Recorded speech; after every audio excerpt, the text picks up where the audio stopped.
Today, in the media conference with Lal Goel, which is brought to you by V4 News, Global TV, V4 Stream, Malnadu TV, News Gaon Se, Samvad Sarokar News, Organ Donation India Foundation and Gyan. Our endeavor is to enlighten you with the current topic. And today, our topic is role of youth in policy making. Policy making, decision taking, and control. These are the three functions of management that have intellectual content. Economic policy and decision making do not function in a political vacuum. Vote bank politics has put the future of our youth in darkness. A policy is a deliberate system of principles to guide decisions and achieve rational outcomes. A policy is a statement of intent and is implemented as a procedure or protocol. Policies are generally adopted by a governance body within an organization. Policies can assist in both subjective and objective decision making.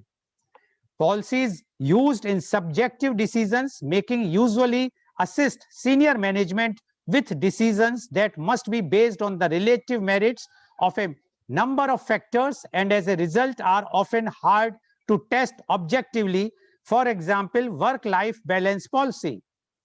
In contrast, policies to assist in objective decision-making are usually operational in nature and can be objectively tested, for example, password policy. We have seen that public policies are the collective actions of the government. Public policies will include laws, rules, regulations, judgments, case studies, government programs, etc. Now, public policies and their nature are basically of three types: restrictive, regulatory, and facilitating policies. Youth is the most important and dynamic segment of the population in any country. It is believed that developing countries with large youth population could see tremendous growth provided they invest in young people's education, health, and protect and guarantee their rights. We can undoubtedly say that today's young are tomorrow's innovators, creators, builders, and leaders. But they need the required support in terms of good health and opportunities, skills to transform the future. The economic trigger happens when a country's more hand to work available than more mouths to feed. To put it straight, the working age population has to be larger than the dependent population. Effective youth participation is about creating opportunities for young people to be involved in influencing, shaping, designing, and contributing to policy and the development of services and programs. These opportunities are created through developing a range of formal and informal mechanisms for youth participation, from youth advisory groups to focus groups, from ongoing consultation work to supporting youth-led projects. There are many reasons for including young people in decision-making. Youth participation means better decisions and increased efficiency. Evidence shows that policies and programs designed after consultation with users are more likely to be effective. By using participation, policymakers are more likely to get it right the first time and avoid wasting time and money on services young people do not want to use. Giving young people a place in decision-making builds a broader base of citizen involvement and creates stronger, more inclusive communities. Youth participation is necessary in the development of active citizenship because it balances young people's social rights with their responsibilities. Research shows that young people who are supported to participate in decision-making are more likely to have increased confidence and self-belief, exercise positive career choices, and have greater involvement and responsibilities in the future.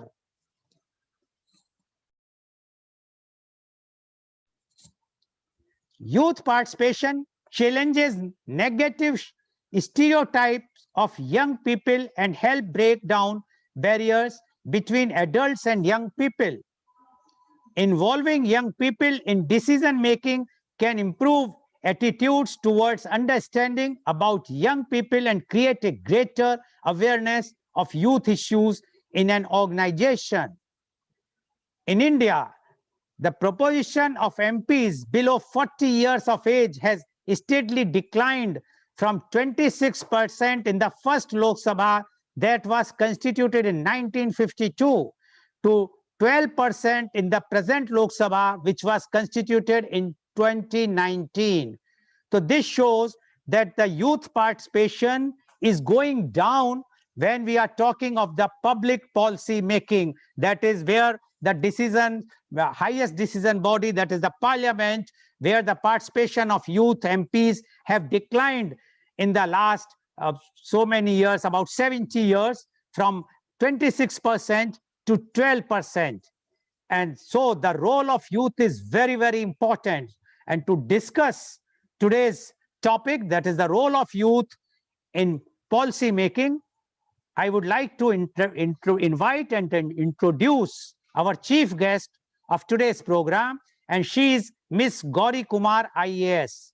Ms. Gauri Kumar, IAS, is a retired member of 1979 batch of Indian Administrative Service, that is IAS. She possesses varied experience of governance at various levels of state and union governments, cutting across a wide cross-section of sectors. She retired as Secretary, Coordination and Public Grievances, Cabinet Secretariat in 2015, and served as member as well as chairperson of the Public Enterprises Selection Board from 2015 to 2018 post her retirement. In the course of her distinguished career, she has been a former secretary in the Union Ministry of Labor and Employment as well as in the Ministry of Home Affairs. She has served as a special and additional secretary, Ministry of Mines, and additional secretary and financial advisor, Ministry of Environment and Forests. She has also been principal secretary, Urban Development, Industries and Mines, Industries Commissioner, and Secretary, Education Department in Government of Gujarat. She also held the position of Director General, National Institute of Fashion and Technology, Ministry of Textiles. Ms. Gauri Kumar holds a degree of BSc in Physics, Mathematics and Statistics from Allahabad University. She completed her MSc in Mathematics from Lucknow University and was awarded 7 gold medals in the course of her studies for exceptional academic distinction. She also has a master in public administration from the John F. Kennedy School of Government, Harvard University. As a fellow of the Edward G. Mason Program in Public Policy and Management, she was awarded the Literature Fellowship by Harvard for commitment to excellence, academic achievement, and public service. Welcome, Ms. Gauri Kumar, on our show.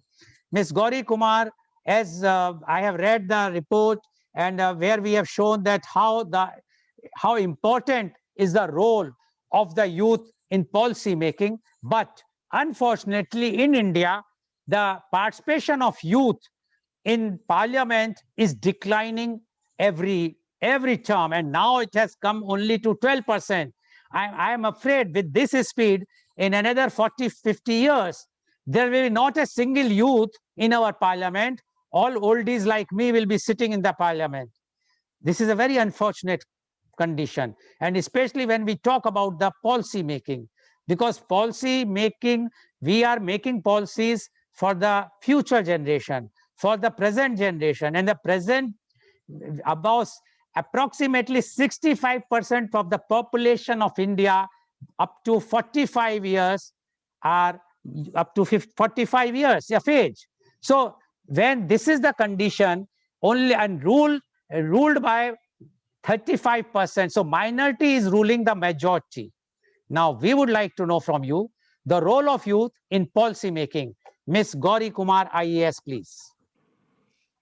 Thank you, Mr. Lal Goel, and I must compliment you for continuing with your the journey of your conversations, the journey that you have undertaken all through this COVID pandemic, which we are so traumatized with. So let me begin by saying that everybody who has suffered under the pandemic, my heart reaches out, and all of us in some ways have been impacted by it. Let me also say hello to Akshay, Aman, Navjot, Priyanka, Ria, Roshni, and Saurav for joining this conversation with me and with us about what possibly can be done by youth in policy making. So let me jump straight at the deep end, as you said. Why should youth be in policy making? And I have the following propositions, and I would like to launch with that. 46.9% of the population in this country is under the age of 25 years. We are not even talking of 40 years. Policy is the foundation of the future. It's a vision. And because it's a foundation, it has to be robust. It has to be well-grounded. The youth is important not only as electorate, it's also very important because you are the most important stakeholder. The future is yours to hold. The policy has implications in terms of sustainability. It means equity, it means well-being, it means social order, it means environmental sustainability, it means economic sustainability, and that implies that all resources are optimally deployed in the country. Whether it is the women, whether it is youth, everybody has to be optimally and to their capacity engaged. Policy means access. Policy means entitlement. Policy means rights and duties. Policy means transparency. Policy means accountability. So the youth is important because the future is yours, because you are the most important stakeholder, and you are also future policy makers who will be on the other side. Now let's go for a very fundamental basis. What should a good policy mean? And I will quote different quotes from different people just to drive home the point as to what are the important components or the different elements that constitute a good policy. Now, government would always, this is from Bill Gates, and I would like to begin with it. Governments will always play a huge part in solving big problems. They set public policy and are uniquely able to provide the resources to make sure solutions reach everyone who needs them. They also fund basic research, which is a crucial component of the innovation that improves life for everyone. I would say the youth is in a very important position to have the opportunity to solve problems for a country, not just as stakeholders who are not engaged, but as passionately engaged in a position, being in a position to make a difference to society. And I think the combination of youth and experience is what really can provide us sustainable solutions, because youth bring in energy, they bring in optimism, they bring in a futuristic attitude, and that's extremely important in policy making. Another quote, and I really liked some of these quotes in terms of laying down the foundations of good policy. The best public policy is made when you are listening to people who are going to be impacted. This is Elizabeth Dole. Improving the quality of our lives should be the ultimate target of public policy. But public policies can only deliver best fruit if they are based on reliable tools to measure the improvement they seek to bring in our lives. It's very important that we remain accountable and we remain committed to delivery at the ground level, not in terms of what the policy was supposed to deliver and what we believe it has delivered, but we need to be very confident and very sure that it is actually delivering what it is supposed to deliver.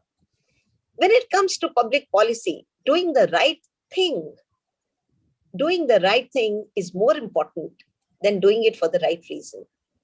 The best way to get people to do what's right collectively is to make the best thing for them to do individually. So each one of us has to give out our individual best. The public policy has to be such that it brings the best out of each one of us individually. And then only at the society level we'll be able to bring in and impact good policy. You have to give individuals a personal incentive to do what's right for society. And I think this perspective that the youth have a big role to play. We need to revise our economic thinking to give full value to our natural resources. This revised economics will stabilize both the theory and the practice of free market capitalism. Democracy cannot function or survive without a sufficient medium by which citizens remain informed and engaged in public policy debates. So these are the elements or the components of a desirable public policy, which is grounded in reality, in realism, and it is rooted to the ground level realities. Let us look at the challenges of public policy. It seems it's easy to say that this public policy didn't work, it should have worked differently. It is very difficult to engage with public policy complexities. I was in the Harvard University, as you mentioned, and I recall we used to have a gentleman called, I was attending a course which was on economics. And this was taken by a gentleman called Jeffrey Sachs, who was a market economy proponent. And he had just come back from Poland, which was an autocratic society, as you are aware. And this was taken jointly with a professor from Harvard Law School, who was a Marxist professor. What was very interesting is that neither the left or the right is right. What is required is a balance of the two as per your current context, as per your current realities. And this is what I'm saying, because in an environment where everything is in a flux, there are uncertainties galore. You don't know what's coming next to hit you. What is coming next in a very dynamic world order, in a global reality, in a global economy. It is the ability to navigate the gray. There is nothing like black or white. Those days where you could be certain about what to do, what not to do, those days are gone. And it is the youth which is best positioned to actually navigate the gray, because you have not really got fixated with the do's and the don'ts, with the black and the white. And you are best positioned to actually be able to navigate the gray. It's a changing world order. The reality is dynamic. You have to navigate the gray. New choices have to be made. You have to confront and learn to live with nature's fury. You need passion, you need dedication, you need to willingness to engage and change the social order, the world order. Public policy, unfortunately, is a study in imperfection. It involves imperfect people with imperfect information facing deeply imperfect choices. And this is an arena where you have to do your best to navigate.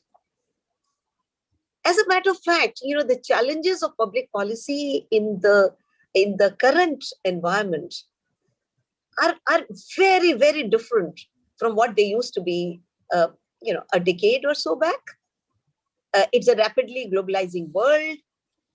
Globalization is affecting the policy formulation in each country, not just us. In each country, people are confronting public policy choices, and public policy choices with imperfect information, with imperfect tools many a time. What has globalization done?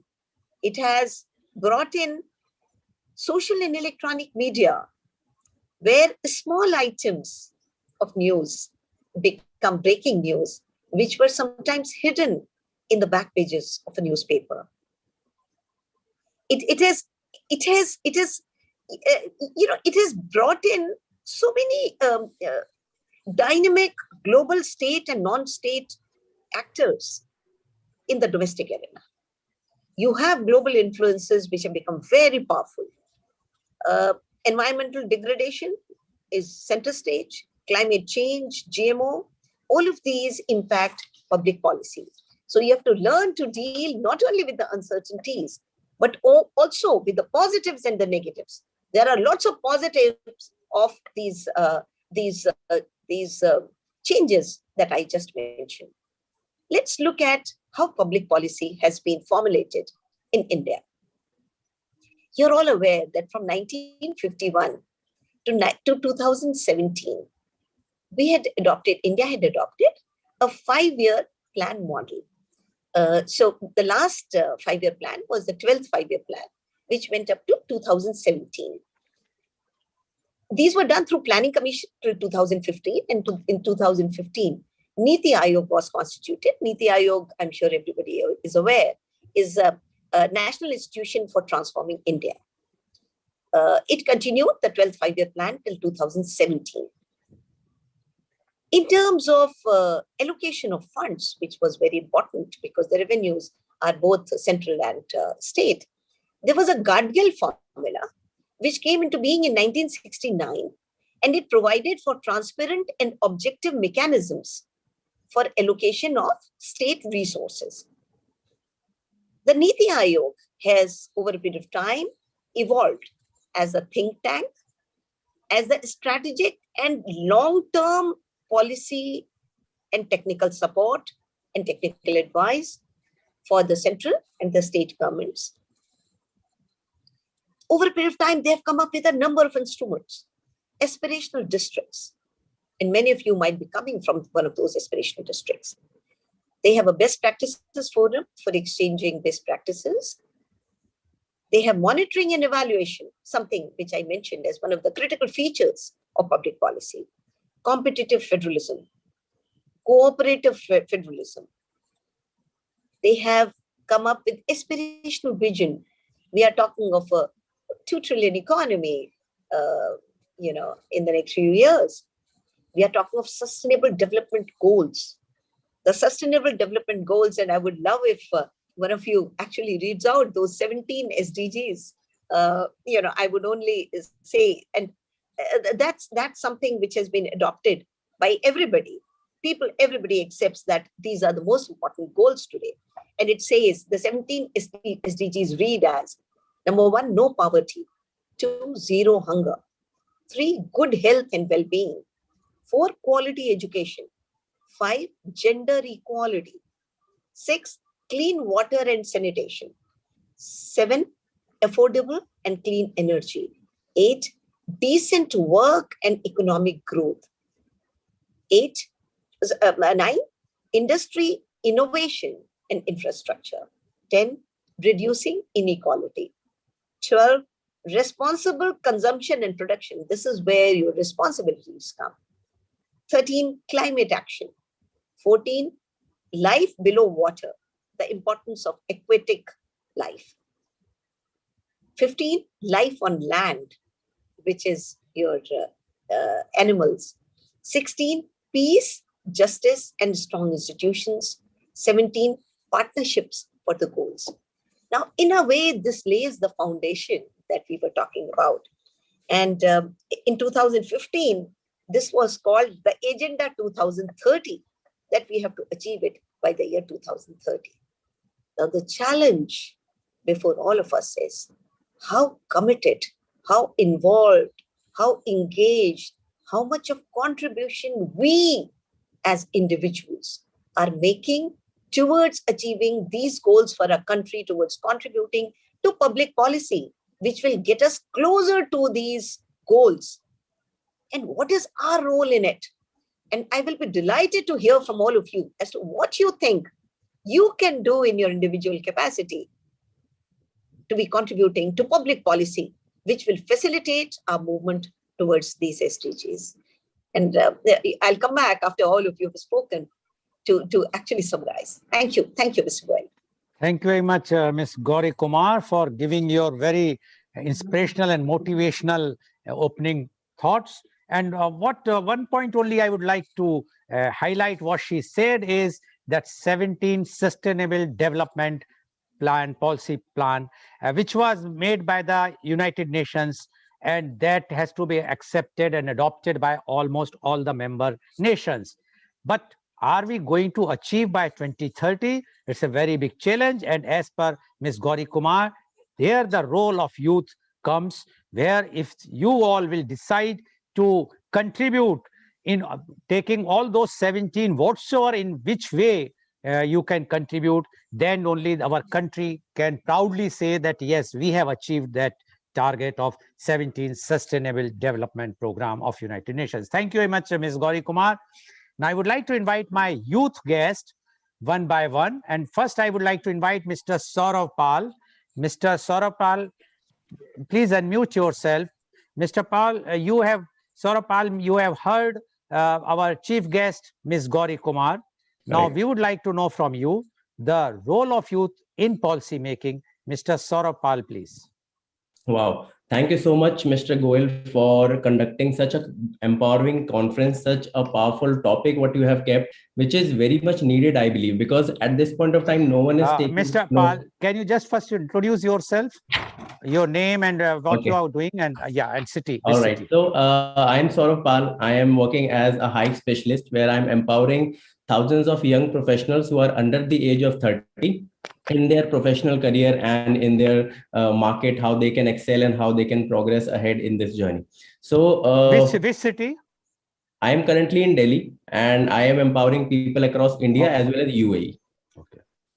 All right. So it is really delighted. It is really great to be present here amongst all of you wonderful people, and sincere gratitude to Mr. Goel, how he is empowering and how he's picking up a lot of topics, a lot of concerns, what is the real need of the market. And what I feel, what I believe is why youth has to be given a lot of importance in policy making, because youth is at the ground level. They know better how things are transforming, how things are going ahead with the transition, how people who would be coming after 1 year or 2 year or 3 year or maybe 5 years down the line, how they will be going ahead and given such a platform and such an environment where they can proceed and where they can go ahead.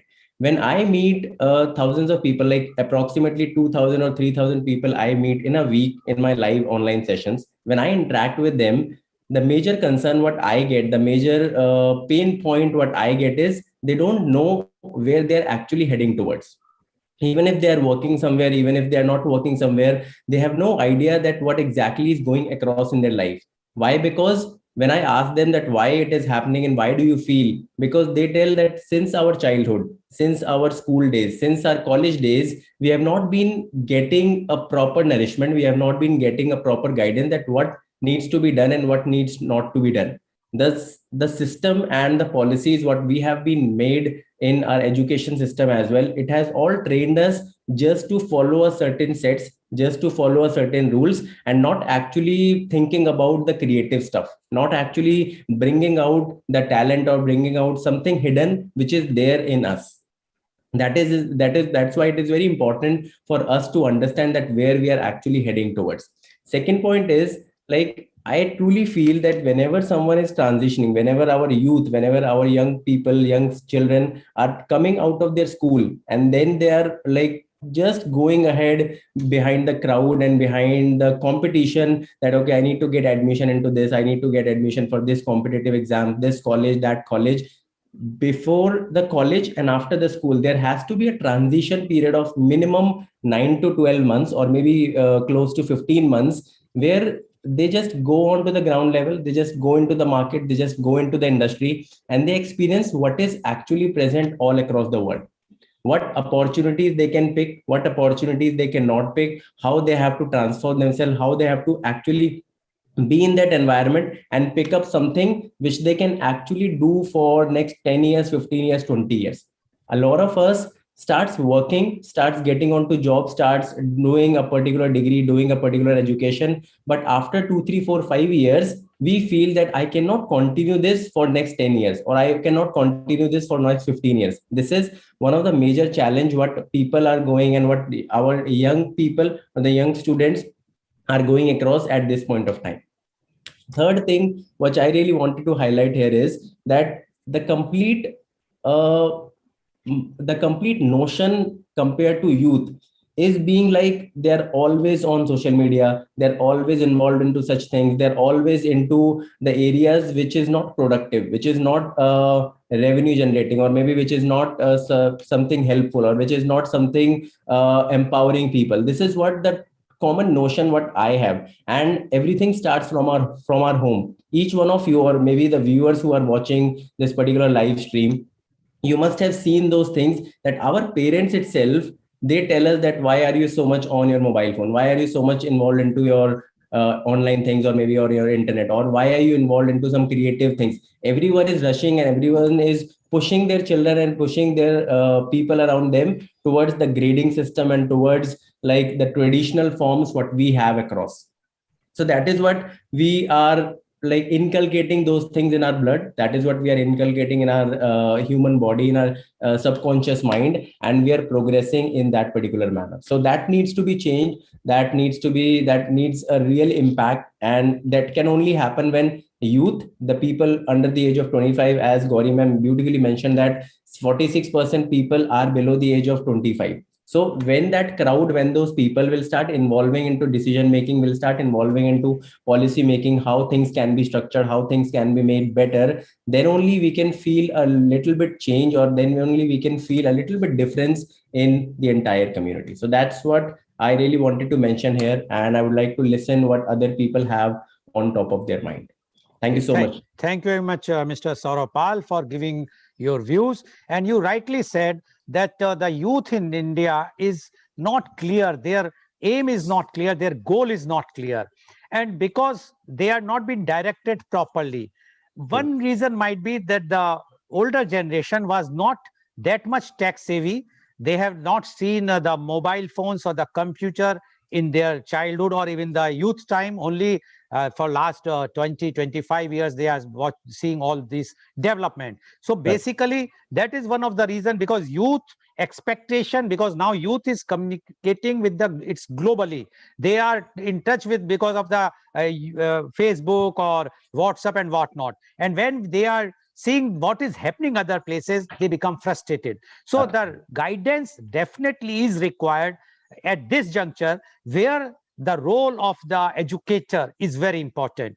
If our education policies, education system will be changed in that way. And for that, the government of India has come out with the National Education Policy 2020. Unfortunately, because of the COVID time, this policy implementation will not take place so easily right now.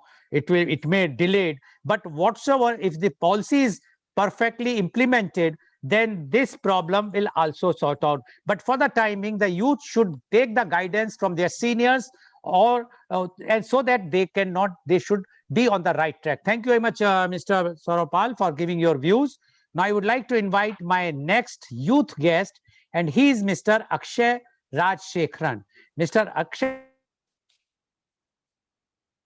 Rajshekharan, you have heard our chief guest, Ms. Gauri Kumar, as well as earlier youth guest. Now we would like to know from you, role of youth in policy making. Mr. Akshay Rajshekharan, please. Hello, everyone. Thank you for providing me this amazing opportunity. Thank you for providing this amazing opportunity, and thank you, Lal sir, Lal sir, and Gauri Kumari ma'am, and all the guests over here, and all the people. I'm Akshay Rajshekharan, like born and brought up in KGF, studied in Kendra Vidyalaya, and did my engineering from Bangalore Reva University, and after that, like I wanted to start something big and new. I wanted to become a job provider than job seeker, and I was fortunate enough to have like so many mentors in my life. As in Indian tradition, we go about, like it tells, like Guru Brahma, Guru Vishnu, Guru Devo Maheshwara. Like no matter what, like how smart, tall, or intelligent you are, you always need a mentor in your life. And in today's, as per today's topic, like role of youth in policy making. See, today's generations are the smartest people out there. If you see in the history of the world, like we live in the world where technology, like everything we have at fingertips, like we can use, like if we see in the olden days, if someone has to become an actor or an actress, want to do something great, they had to have like so much money. Only the kings or the queens or the super powerful people were able to lead the world and help. Now today the technology, everything is at fingertips. We can use the technology and make a world a better place to live. And right now I'm a consultant. I help people to start and grow businesses, and I help people from 15 different countries. Basically I have seen like so many people, they want to do big things, and basically it's all about taking a person from a current situation to desired situation in the least possible time. How we can do that is learning, asking. Only when we ask we get it, and that's why it is so important. As Gauri Kumari ma'am said, like today's youth, like almost like 45% people are like below 25 years. And it's all about like the ground foundations. If people are taught with great discipline, like ability to think, curiosity, and that is what makes youth different than most people out there. Because youth have the ability to think. They're like super intelligent, emotional, cognitive intelligence. They are always curious. And it is like, it's often said, like youth, like a small child can learn like so many languages compared to a person who is like 45 years or like 60 years, because they have so many responsibilities. And because today's youth can literally change the world and do like mass innovation, radical shifts. Like if you see world's great innovations, like today's youth can do it. It's all about, they need like proper guidance, like step by step. As even some great people like Jack Ma said, right? Like you don't need to work in a big company. You need to have a good mentor or a good boss so that they can show you the right direction. Because that's what I realized after having so many mentors. And even Saint Kabir tells, Guru Bade Govind say, like Guru is the person who can show you the way, like teachers and mentors whom I'm super grateful for.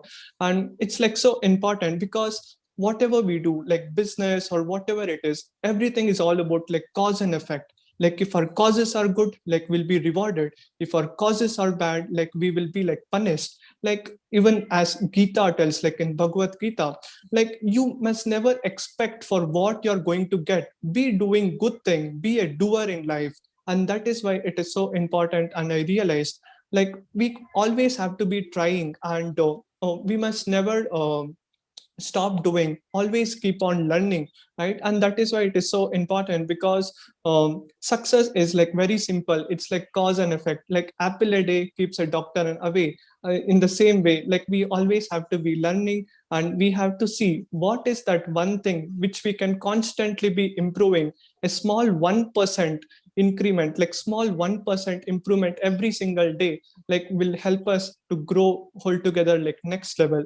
And it is all about like getting feedback. See, we have to work in a team, and we have to always be in the leadership. Like we have to help people. Like life is like very simple. 33 is to 33 is to 33 is to formula which I follow. 33% of our life we have to learn from elders, experts who are already doing the things what we are doing, and asking out our why. What is our mission, vision, and mission in our goal? Like we have to figure out what is our why, and that is the most important thing. And we are human beings, we are like super powerful, and we have to know that, and we have to do extremely what we love to do. And that's how we can change the world, right? Today's world, like we can today's world, it's all about like the youth can control it, and that's how we can make a world a better place to live. And I always have a birth defect.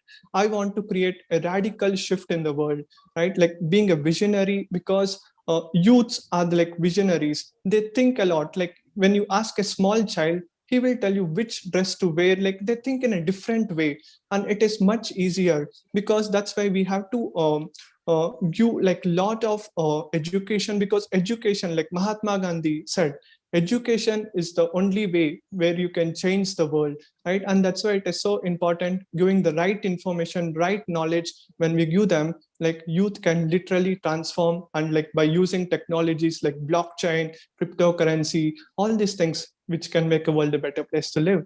And thank you so much for providing this opportunity, sir. Thank you very much, Mr. Akshay Rajshekharan.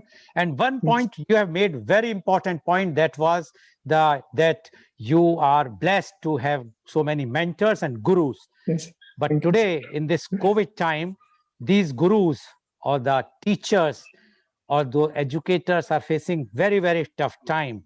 And the role of youth is also very important. If they take care of at least one teacher, just see, because the teacher community cannot beg, they cannot ask anyone to give anything to them, but they are facing lots of problem, financial problem, mental problem, physical problem.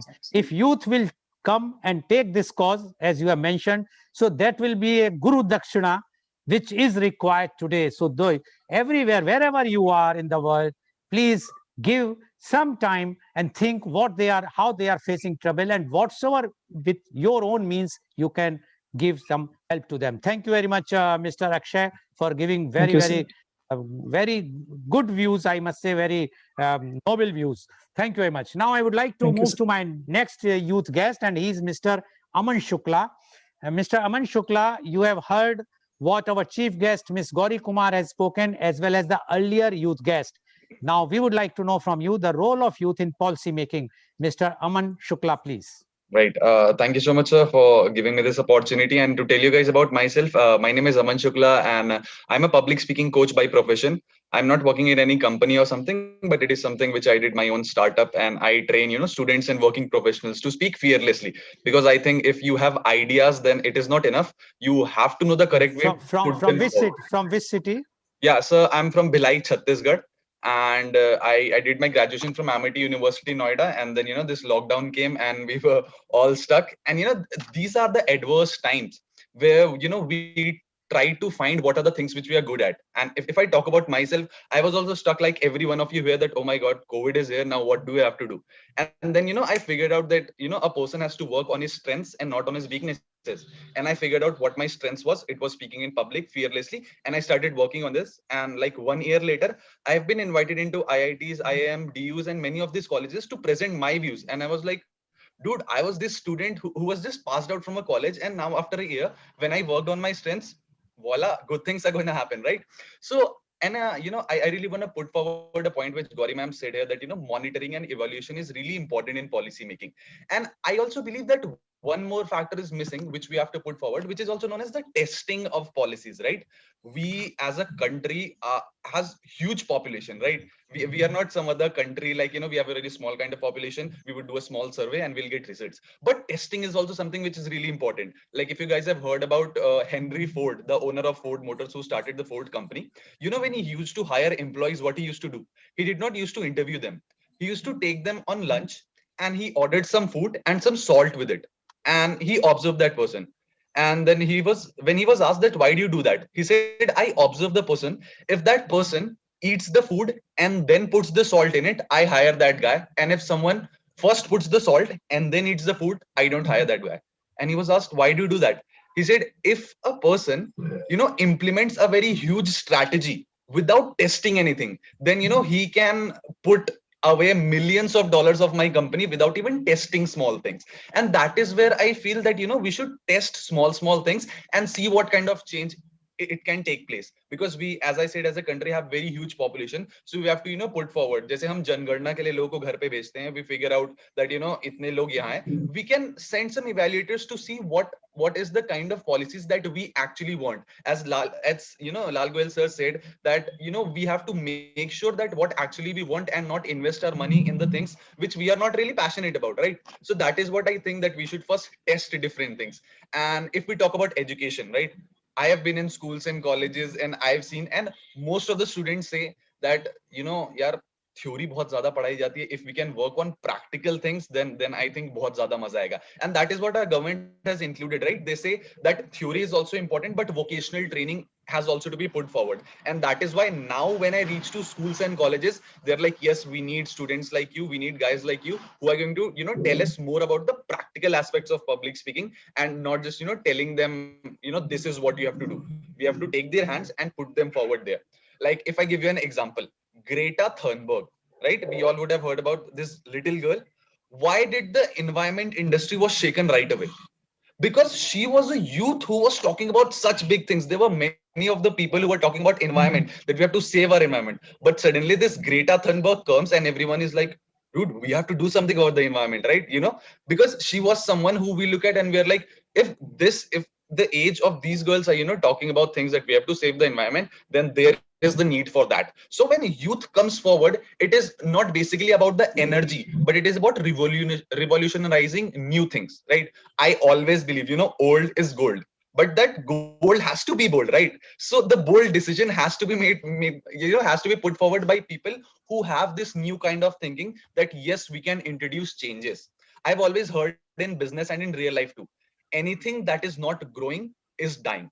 And I relate to it so very well. Nothing in the world is stable, right? If your business is not growing, it is dying for sure. And same is with our education industry. We have been following the same curriculum for the past 40 to 50 years. We have been ruled by Mughals, we have been ruled by the English people, and so we have been in the state of mind that whatever we are given, we will do that, we will have no problem with it. So we have to bring out ourselves from the mindset that we have to put forward in new things. Like if I give the definition of a leader, who is a leader? A leader is someone who knows that there is a solution.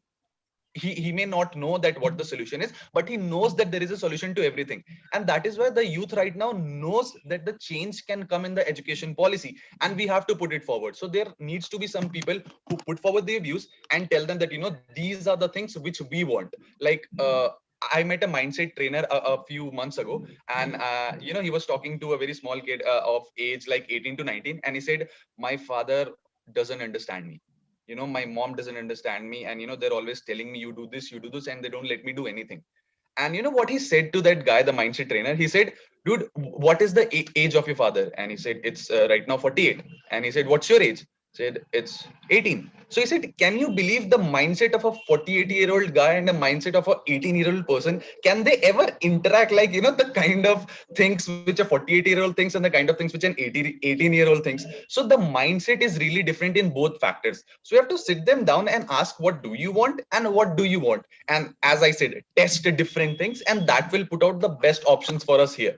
If I talk about the right now situation, okay, of COVID, when we had so many problems with ventilator and oxygen makers, what did we do? There were students from IIT Delhi and many other different colleges who put forward very low cost ventilators for our people to use, right? Why did that happen? Because we youth know that there is a way. We are the leaders who know that if we look at Elon Musk, okay, and we look at NASA is putting out like millions and millions of dollars to put rockets on space. But this Elon Musk guy, our youth icon, is that person who did it at a cost like which can be cut into more than 50 to 60%. How did he do that? Because he has that mindset that yes, we can do that, because we've got that bold thinking. I always respect people who are at a better age and who have done better. But I always feel that experience should not be the pedestal on which we should put people who should make policies. I really don't believe that people who have experience in their life should be put at the place where they should make policies. I believe that the people who have reflected on their experiences, that okay, these are the things which has happened in the past and this is what we learned from it, and now this is what we have to do from it, those are the people which we should listen to. Like people say that whoever is old, he or she is wise for sure. I'm sure he's wise, but the reflection of experiences has to be there and make sure that okay, these are the problems, these will be the solutions, and this is how we'll put the idea into it. And at last, I wrote some of the things. There is a new startup in the town right now known as Avalon Scenes. Okay, and that was put forward by people who have started the first cryptocurrency company in India, like known as Varun Maya and Shashank Udupa. These were also the people who are of age 26 to 28, and they've introduced the first cryptocurrency company, and no other person has put it forward. Why? Because they know the potential. And like we as youth, the one thing which I have problem is we need instant gratification, right? We need things to happen right away. Okay, and that is just not possible. when we compound things, we do something each day, every day, and one day it compounds to become a better decision, right? If there is a trunk, if there is a big trunk in our veranda and we have to break it upon, I don't say put your axe every day for 50 to 100 be times. brief. Yeah, I say put it for just 5 times every day and you'll get the results. So what I believe is we need to take some bold decisions. We need to put some testing forward, and as soon as we do that, we will know what are the things we want and what are the things which we don't want. That was it from my side. Thank you everyone. This is Aman Shukla. Thank you very much, Mr. Aman Shukla, for giving your views. Yes, you are right. The old is gold, but gold also has to take bold decision, which is not possible for the olds, because the earlier panelist has said that they have lots of responsibilities and tensions. So definitely youth role is very, very important. And you rightly said that how the Elon Musk has done and why not. And because one thing I will tell you, the difference in other countries and our country is because here the youth start from work only after 18 or 19 or 20 years of age, while in other countries they are working from 12 or 13 years. So they have a 4 or 5 years extra advantage of experience, which our country youth are losing. We have social economy, certain types of customs. The family never wants that the child of 12 or 13 years should go and work on a petrol pump or in a restaurant. But there they don't have this type of conditions. And that's why you might have seen that how the Facebook was developed by such a young person. Many, whatsoever has happened there. Why? That's we are lacking, and we always try to follow them. We are not becoming something which we should. After all, we have more brains, we have so many things. All of the CEOs, all the multinational companies everywhere in the world are Indians, but the innovation is lacking, which I am sure now the youth are understanding and they will come out. Thank you very much, Mr. Aman Shukla, for giving your very, very positive and again energetic views. Now I would like to invite my next youth guest, and she is Miss Navjot Kaur. Miss Navjot Kaur, you have heard our chief guest, Miss Gauri Kumar, as well as all earlier youth guests. Now, we would like to know from you the role of youth in policy making. Miss Navjot Kaur, please. Thank you so much, sir. Thank you so much, ma'am. And I'm really grateful for this chance that you have given to us today. Please bring that Very mic close to you. Very good morning to all the people present here in the room. I'm Navjot Kaur, currently pursuing my Masters of Business from Chandigarh University, and I belong to Kharad. And I'm really grateful, sir, that you have given us a chance to come forward and express our views on this very important topic that actually, should have been the center of discussion from a very long time, but it has not been given that much importance. So by judging the current condition of our country, which we all can see that our healthcare is completely failed, there is increase in poverty, unemployment. These are nothing but the outcome of failed government policies. We all know that India has the highest youth population in the world, and yet our participation in policy making is completely zero. It is not that the youth is not willing to participate. I think that all the people that are present in the room today, we all have ideas that we want to share. But when we ask for a platform and when we say that we want to come forward, we are often shut by our well established political parties by comments like you are too young to be a political leader, or you're too young to enter politics, gain some experience and then think about doing something for your country. But according to me and according to our youth, I think that vision for nation building and the tenure of a political career, they are not at all, you know, related to each other. We as youth, we have spent our last 15 to 17 years gaining knowledge and working, right? We have the right skill, we have the right knowledge, we have the right vision. Then why aren't we given the right opportunity to come forward and participate in policy making? Why our knowledge and our intellect is being questioned again and again? The one thing that is quite disheartening to see that these political leaders who are questioning our intellect are the one who during their campaigns they are bragging that Indian youth is the greatest power, we will start this institution, we will do this thing, we will do that thing. But the ground reality, we all know what is the condition of employment in the country, how people are dying at this point of time. As a nation for last 75 years, we all have been coming together, and we are trying to completely, we are trying to get rid of all these social evils. But India is still trapped in the chains of those evils, is because we don't have the right leaders who are leading the country. And unless and until the youth enters it, I'm quite afraid to say that we will still be trapped in this thing. Even the freedom fighters who actually laid the foundation of our country, they said that Indian youth is an unpolished diamond. And unless and until this diamond is polished, there is no growth for the country. The growth of the country will become stagnant at a point of time. It is the youth who actually brings creative thinking, innovation into the system that actually can be implemented in a proper way to grow our country. And for that, it is important that we provide them the right platform where they can come forward, express their ideas, share their policies for the betterment of the nation. And one of the ways to do that is by entering politics. But we all are well aware that what is the current condition of a political system. Here our capability to become a political person is not judged based upon our knowledge, intellect, or our vision for the country. It is judged based upon what is the length of a political tenure, which I think it is not at all right.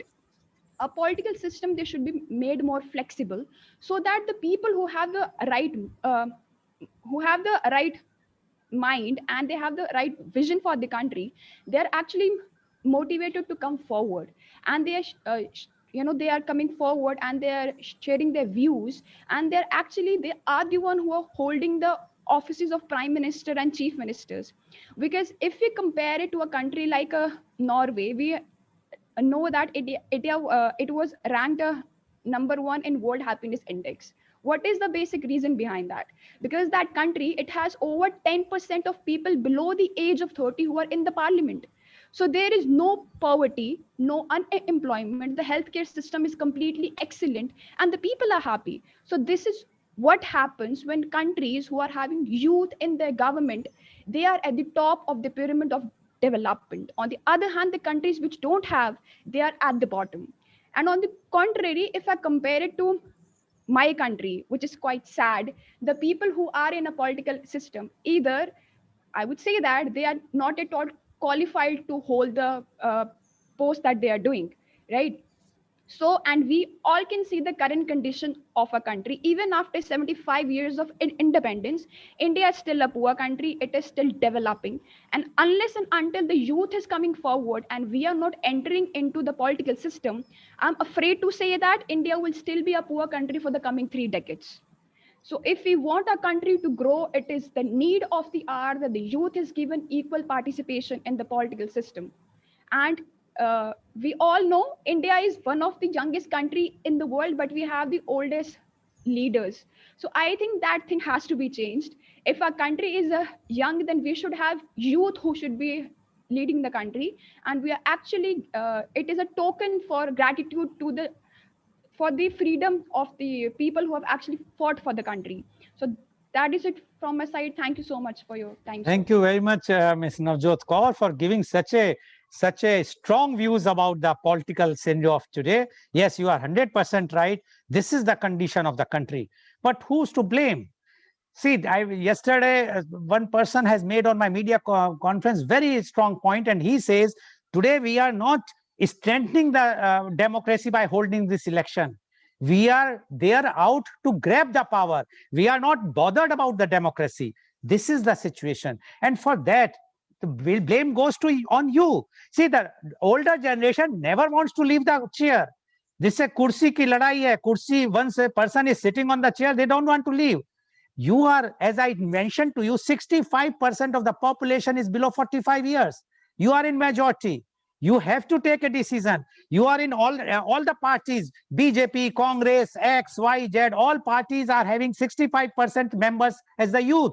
Why they are not coming forward? You have to come forward. You say, no, this time all the tickets will be given 65% to youth and 35% to the oldies. Then you will come. But if you are not united, then those that famous that Bandarbat, that monkey is taking advantage. See to it that divide and rule. So please be cautious about the senior leaders. Be cautious about the oldies. They never want the youth to come forward. So you have to take a decision, and you can. Youth have that knowledge. You are intellectuals. You are experienced. Miss Gauri Kumar is here, our chief guest. IAS officer, comes from the age of 21, and they rule the country. They are the persons who have constructed, but they are also helpless because they are governed by those oldies. They have the vision. When they join the IAS ship, they know what they have to do, but they are governed and controlled. So the youth role is important. Please join the mainstream.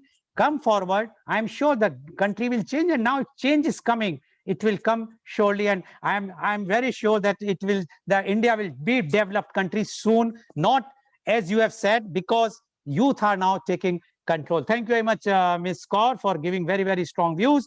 Now I would like to invite my next guest, and she's Miss Riya Jayaprakash.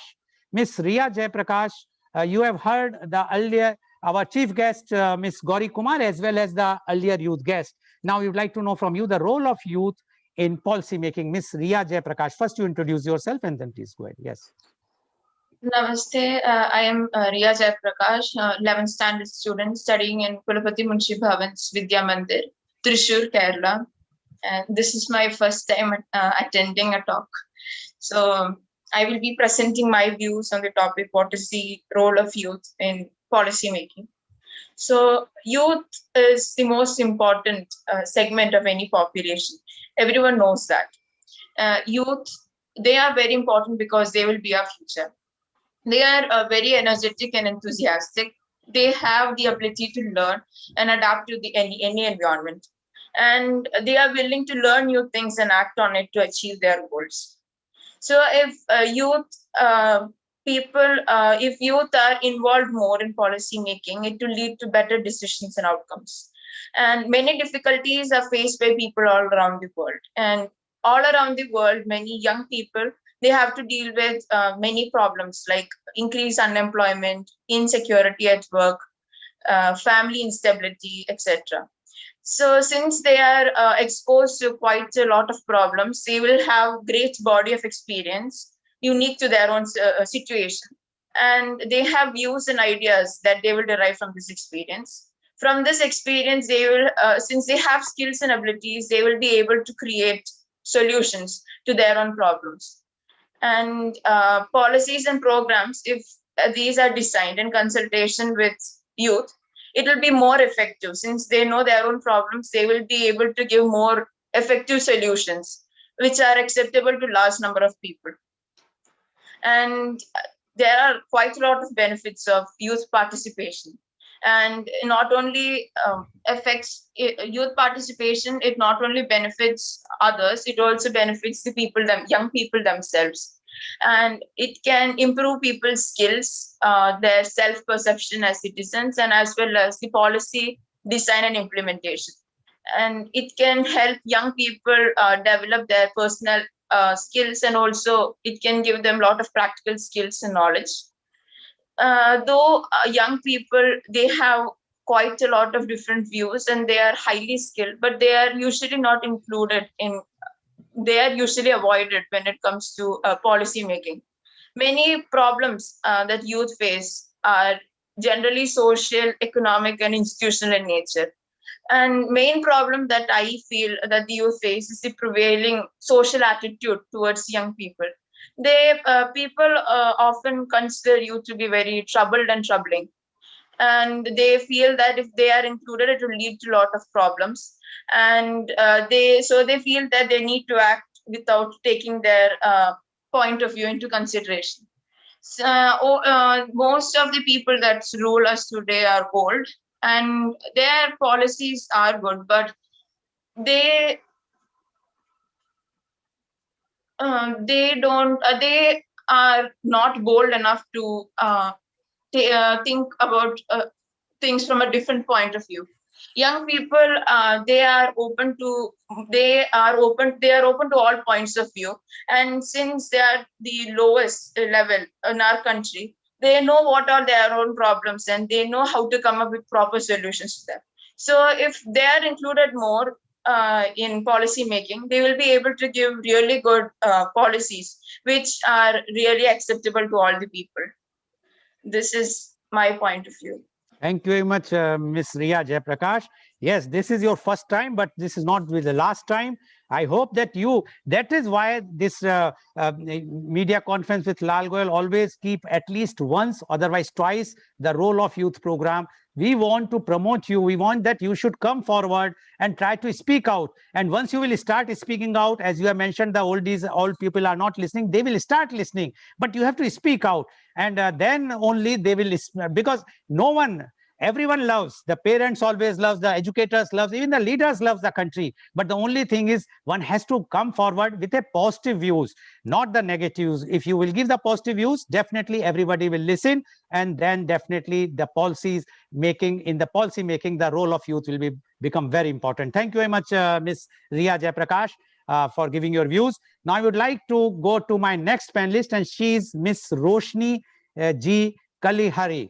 Ms. Roshni, you have heard what our chief guest, Ms. Gauri Kumar, as well as earlier youth guest has spoken. Now we would like to know from you your views on role of youth in policy making.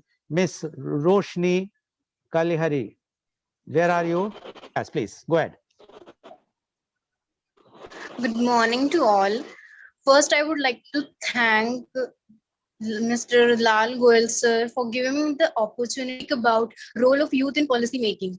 And I am Roshni Kalihari, born in Chhattisgarh and brought up in Punjab. I have seen various cultures and various places I have been there. Now I'm pursuing my MBA from Sai Balaji International Institute of Management and Science from Pune. As we know, according to me, youth is the joy, the little bird that has broken out of egg and it is eagerly waiting to spread out its wing in sky of freedom and hope. As I am a youth, I feel that youth plays an important role in policy making. It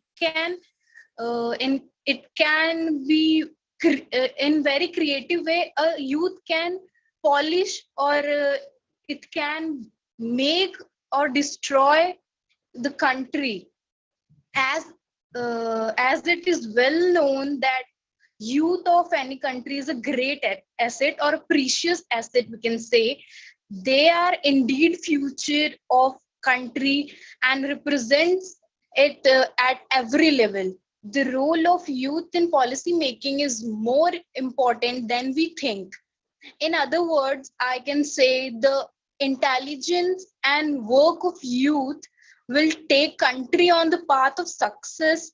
As every citizen is equally responsible, the youth is also same and equally responsible towards its country.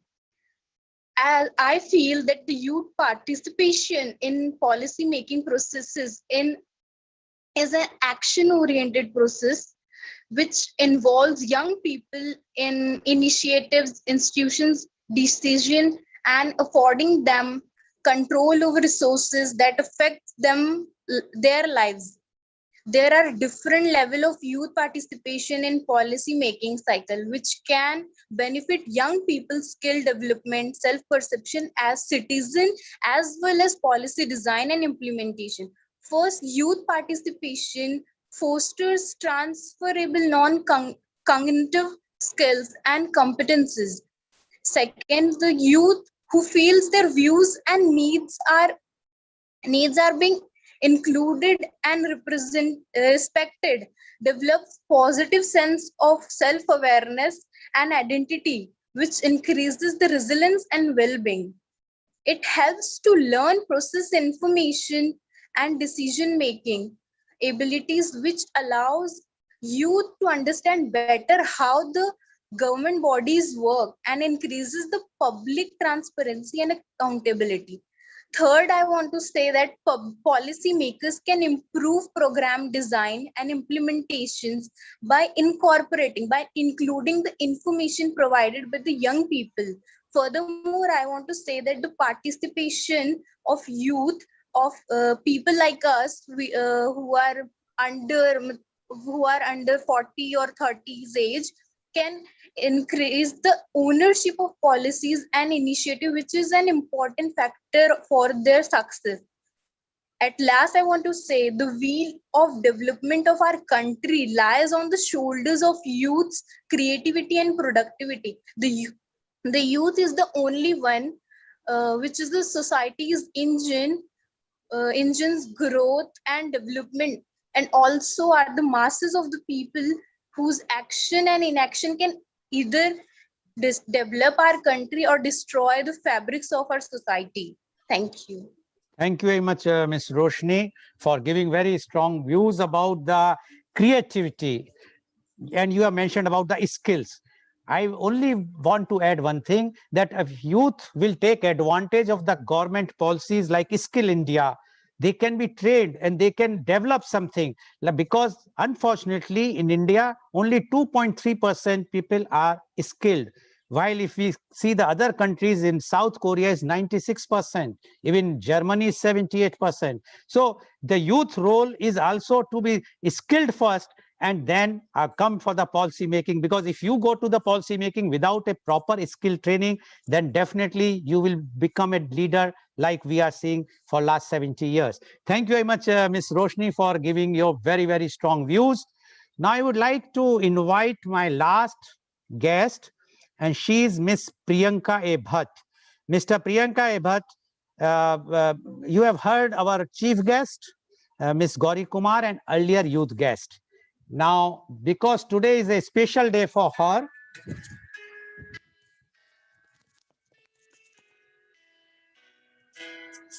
happy birthday to you. Happy birthday to you. Happy birthday, happy birthday, happy birthday to you.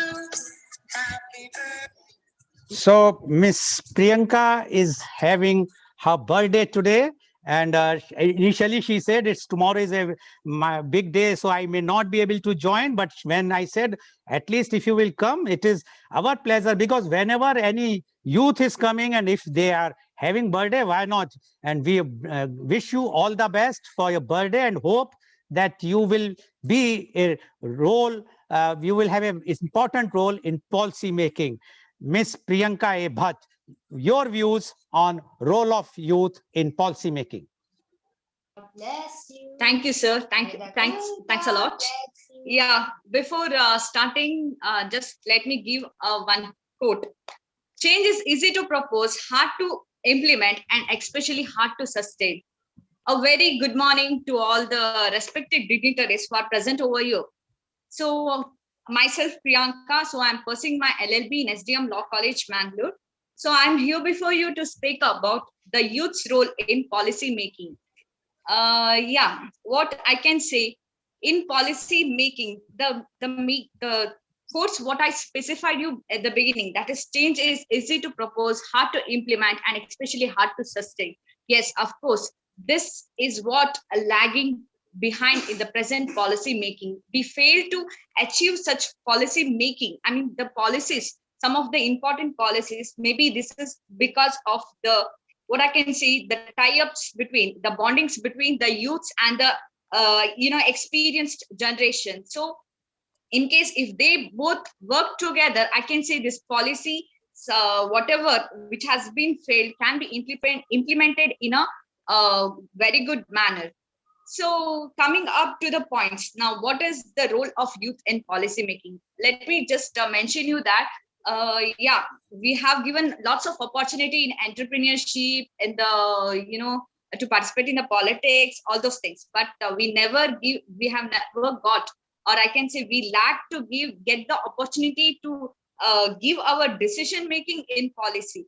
With some youths in the sense who are dedicated, who are committed to give their ideas. They do have some innovatives. They have some innovative thinking that something can be achieved, or through their ideas that can be set up, but they fail to get that opportunity, I can say.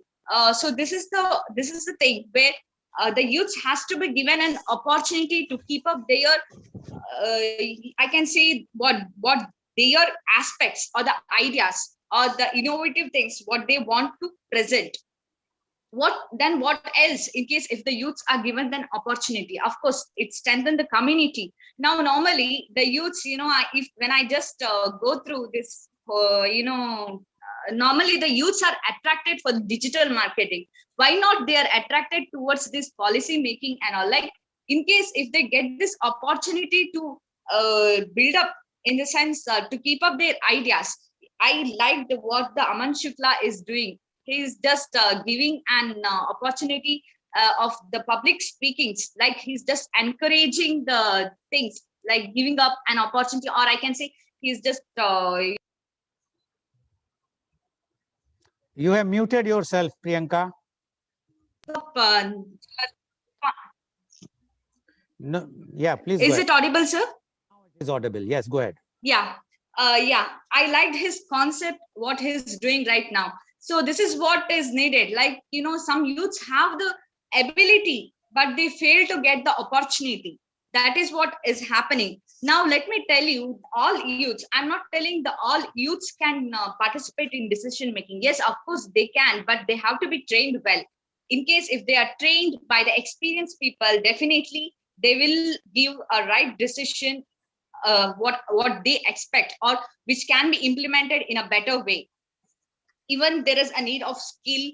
All these aspects has to be merged together, and this may give a better leader for our future. And even in case of politics, what I feel, normally the youths work in case of while the politics election goes on, the youths come and they go for the colleges and give the they promote the politicians, and they give because of them itself they get some votings and all, but these youths are not encouraged. In case if they are entered to the politics also, they are not encouraged to give the decision making authority. This is what is going in the present generation. So yeah, what I can say at the last is that 45% has mentioned by ma'am, 45% of people are below 25 years. Maybe there's some of the youths, I can say the thing is like due to of their family background might be, or might be they're afraid of the society, what they think, they fail to come up. I really call those youths or those people to come up and you just present yourself that you are capable to do something through your innovatives, through your skills. Yeah, I won't tell that old is like whatever. Yeah, of course, we need an guidance from the experienced people. Without that, yeah, we can't, imagine. We need our mentors to guide us. The thing is that we should be a dedicated one. The youths, I feel they have ability to do so, and they have to given such an opportunity to work on. That's it I want to say. Yeah, of course, I have to give a very big thanks to Lal Goel sir. So this might be my 6th or 7th media conference with sir. Yeah, it's a very nice opportunity to develop yourself, to build your personality development. Yeah, I would and heartfelt gratitude to Lal Goel sir as well as Global TV. Thank you. Thank you very much, Ms. Priyanka. You have made a point, and at least I am happy that everybody has bettered me, the senior citizen. At least you have given some bouquet to us also. I am sure our chief guest also might be thinking that because we both are of that senior citizens age, so we have to. But you are right. But one point I would like to add: the youth, they can participate. After all, there is in India, it's allowed to participate in the politics in the colleges. When you can participate in the college elections, definitely afterwards, you start working in your wards, your mohallas, your panchayat, wherever. Come from the grassroots, then you can reach to the top. But if everybody wants to become overnight, as one of the panelists said, that everybody wants to take a overnight success, it's not possible. After all, see those leaders who are there today, they worked not for a day, they are working for last 30-40 years. But I'm not saying that you have to wait for 30-40 years. Because of your skills, because of your knowledge, because you're tech savvy, you may come in 5 years time or 3 years time or 10 years time, depends on your ability and your skill. But anyway, thank you very much, Ms. Priyanka, and I will again wish you all the best and happy birthday once again. And I hope that in your life you will achieve many, many more goals. Thank you very much. Now, I would like to go back to our chief guest, Ms. Gauri Kumar. Ms. Gauri Kumar, you have heard all the youth, young youth, and they have given such a good, I must say, I am very happy today that their ideas, the way they are presenting, this shows that the future of the country is in a very, very safe hand. But they have some reservations. They have the complaints against the oldies pupil. We would like to know now your concluding remarks, Ms. Gauri Kumar, about the today's media conference and their views. Ms. Gauri Kumar, please. Thank you, Mr. Lal. This was a very interesting and delightful conversation that we had. Almost everybody pointed to a generational conflict.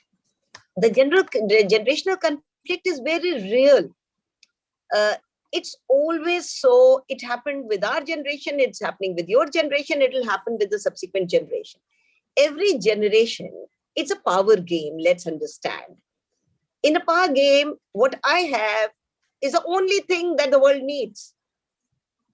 The one generation believes I have experience. That's the only thing in life that you need.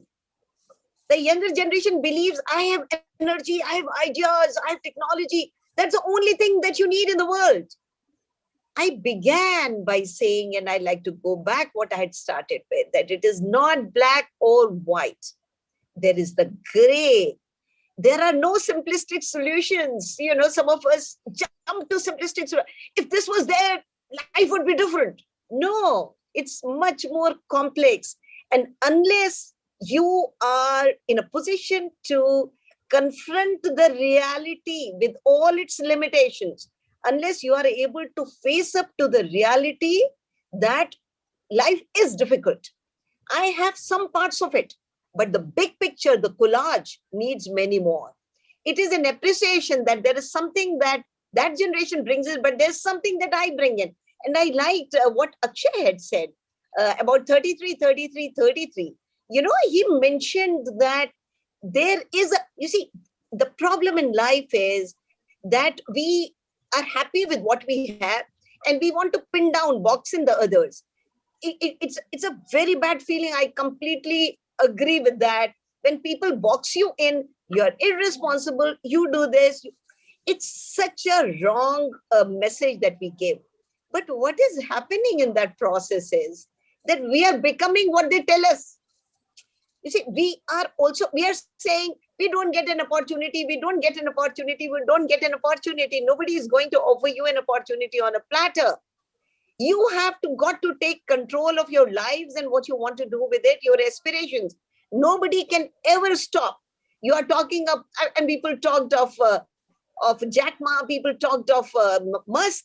Each one of them has had that struggle. You have not read up properly if you are jumping to easy conclusions. Everyone has had the same struggles and they have emerged stronger from the struggles.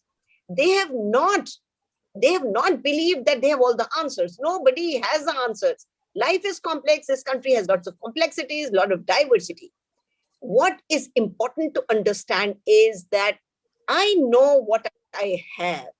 And I would say, I was delighted to hear Saurav in the beginning saying that, he's working to empower people to take control. I mean, he didn't say I'm putting some words in your mouth, Saurav, and I'll put words in some words in your mouth because I'm trying to make a story. And the story is as follows, that you should not get boxed in by all the talk that you're irresponsible. You'll keep looking at, because the older generation is threatened. They do feel threatened by technology. They are not comfortable with technology. They do feel threatened. So we have to be able to distinguish what is the problem. The problem is that they feel threatened by the energy, the enthusiasm, the can-do, the innocence of belief. You have, sometimes people, the older generation does get very fixated on the problems, that they're not able to come out of that problem mode to solution orientation. That there is a huge problem. That, you say, why can't we do this? Oh, this can't be done for this reason, that can't be done for that reason. The whole point here is, how do we ourselves as youth feel that we can do it, we must do it. There is no opportunity that needs to be offered to us on a platter. We have to seize the opportunity which is in front of us. How many of you during this period have gone out and supported those who are hit by pandemic? How many homes where people are quarantined have you provided food? How many people, how many children have you reached out to? I'm available, I'm willing to mentor you for free. I'm offering a class for free. Anybody please join. How many of us are actually imbued with that public spirit, which I talked about in the beginning, which is a must, your passion, your dedication, your commitment, without which seizing opportunity for the power of it, I think it is as bad as it goes. So let us be very realistic. So I like what Saurav talked about. You have a lot of information. What you need to have with the information is analytics, is ability to work on the ground. To work on the ground, nobody is stopping you. Why does everybody have to be a political leader or to be a bureaucrat or something to start working? Start working wherever you are in your environment around you. There are so many people who need so many things. You can structure, how do you structure an initiative so that it becomes a replicable initiative? That is the challenge that we have. I liked what Akshay talked about, mentorship. There are so many entrepreneurs. Each and I'll come to Aman, where he talked of how he started a year back and where he is today. Because you see, it is not that public speaking is the only thing in life. Public speaking is one component in the big picture that your personality is. You are much more than just public speaking. Public speaking is one component, yes, but that's not the only thing. You don't begin and end with public speaking. And what Aman is saying is, he tried to find out, what is my core competence? What am I good at? What gives me a kick? What makes me happy? What makes me passionate? And you'd have to discover that in you, and you have to go all out. You don't have to wait for any opportunity. The pandemic is very turbulent, has brought a lot of turbulence to everybody's lives, a lot of misery, a lot of gloom. But it has also offered an opportunity. It has offered the opportunity for you to be able to access all these online resources, most of which are available actually even for free. If you are just looking for somebody to mentor you and you post somewhere that I'm looking for somebody to mentor me, you'll be able. There are also entrepreneurs who are looking for opportunities which have not been seized till now. So somebody, I'm sure, is looking at a mentorship portal. People can go and register to be a mentor, and many of you are promising entrepreneurs. You have ideas, you have the energy, you have everything going. I think we have lost you. Sorry. So, and we believe now the time we have limited. So I think what is really required to be done is seize the opportunity, believe in yourself, believe I can do it, find your core competence, find your strength, and then go for it. And do not look for simplistic solution or for this is black, this is white. Understand to navigate the gray. Thank you. Thank you very much, Ms. Gauri Kumar, for giving your, again, I will say, the very inspirational and motivational views. I'm sure today's media conference has given lots of new inputs, not only to the youth who are watching, but all to the senior citizens who are also watching. They must try to give the respect for the views of the youth, and the youth should also understand take the advantage, as our chief guest has mentioned, the experience of the senior citizens or those who are elders. Thank you very much. And today's program has been live telecasted by V4 News, Global TV, V4 Stream, Malnadu TV, News Gaon se, Samvad Sarokar News, as well as it was shown live on Facebook and YouTube. And our endeavor is to bring to you every day a new topic. And tomorrow, media conference with Lal Goel at 10:30 a.m. The topic is, does lockdown really help? And the panelists are Advocate Ramesh Kumar Sharma, Chairman, Gyandeep Shiksha Bharati Senior Secondary School, Mathura; Mr. Deven Chaudhary, Executive Director, Aqua Plumbing Private Limited, Mathura; Dr. Janeshwar Pai Marur, Professor, Justice K.S. Hegde Institute of Management, Nitte; Ms. Manisha Singh, Senior Manager, Goel India Limited, Pata. So please tune in tomorrow for media conference with Lal Goel at 10:30 a.m. Thank you very much, Ms. Gauri Kumar, IAS, for giving so much energetic, innovative, and inspirational and motivational views. And thank you all the youth guests who have given their views very, very frankly, openly, and